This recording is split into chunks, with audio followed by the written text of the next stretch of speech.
Voilà une des choses. Alors, une autre chose aussi qui est assez étonnante, c'est de voir que nos mois, on appelle le mois de septembre, d'octobre, novembre, décembre. Alors, on pourrait penser que c'est le 7e mois, 8e mois, 9e mois. Ben non.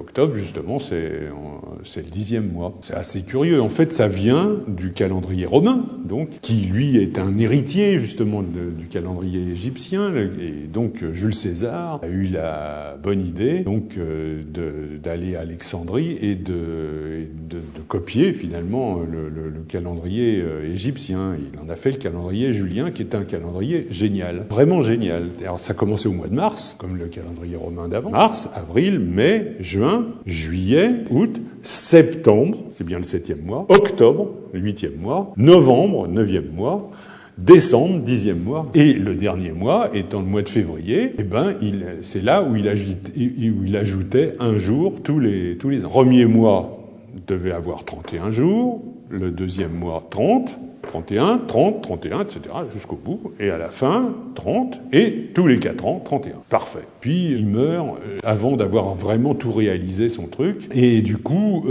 et en plus de ça, ça fait un gros scandale, parce qu'il avait perdu quelques jours. Ça, les gens avaient perdu quelques jours de travail, etc. Donc ça allait pas. Mais quand même, on a trouvé que c'était finalement pas si mal. Alors on lui donne comme nom le calendrier julien, et on donne à Jules César donc le nom d'un mois, le mois de Quintilis, qui devient le mois Iulius, juillet, mois de Jules. Mais pendant une dizaine d'années, personne n'arrive à comprendre l'histoire des 4 ans, ils font ça tous les 3 ans, enfin n'importe quoi. Et puis finalement, ça ne va pas. Et c'est Auguste qui reprend le calendrier à son compte et qui dit bon bah très bien, on va remettre ça bien, et à partir de là, ça sera intangible et on va faire ça très très bien. Donc effectivement, c'est ce qu'il fait. Mais les marchands disent ah oui mais non, nous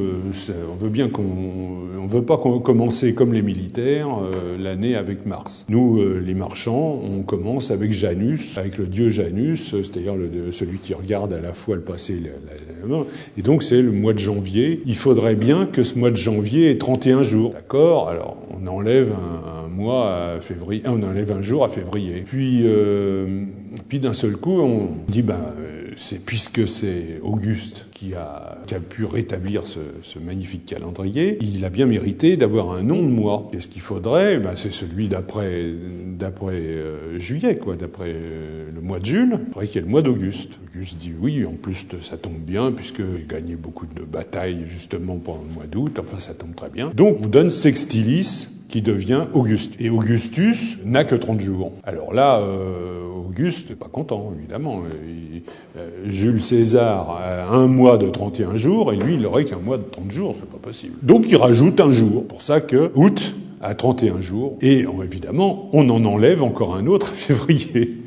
Et donc, effectivement, notre mois de février devient un mois de 28 jours, et voilà.